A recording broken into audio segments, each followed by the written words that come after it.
நான் ஒரு பிரசங்கத்தை கேட்டேன். மனைவிகளே என்று சொல்லப்பட்ட வசனத்தை படித்துவிட்டு இங்கு பன்மையில் சொல்லப்பட்டிருக்கிறது. எனவே 2 மனைவிகளை வைத்துக் கொள்ளலாம் என்பதினால்தான் எழுதப்பட்டுள்ளது என்று ஒரு பிரசங்கியார் சொல்கிறார். எபேசுவில் உள்ள சபையாருக்கு பவுல் எழுதுகிறார்.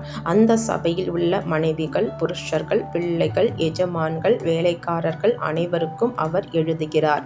அதில் மனைவிகளே என்று சொல்லி அறிவுரை சொல்கிறார். புருஷர்களே என்று சொல்லி, பிள்ளைகளே என்று சொல்லி, எஜமான்களே என்று சொல்லி, வேலைக்காரர்களே எல்லாம் பன்மையில்தான் வருகின்றது. இப்படி இருக்க இது பொதுவான ஒரு விஷயத்தை பொதுவாக அநேகம் பேருக்கு சொல்லுகிற கருத்து. 2வது மனைவியை திருமணம் செய்யலாம் என்றால் ஆதாமுக்கு ஒரு மனைவியை ஏன் தேவன் கொடுக்க வேண்டும்? ஒருத்தனுக்கு ஒருத்தி என்று மல்கியாவில் ஏன் எழுத வேண்டும்? கண்காணி, உக்கிரானக்காரன் அனைவரும் ஒரே மனைவியை உடையவர்களாகத்தான் இருக்க வேண்டும் என்று வேதம் ஏன் சொல்ல வேண்டும்?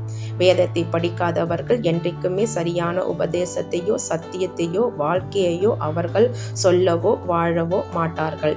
இவர்கள் எதில் வாழ்கிறார்களோ அதில் அவர்களுக்கு தேவையானது, லாபகரமானது தனக்கு கிடைக்குமா என்ற கருத்துக்களையே தேடுவார்கள்.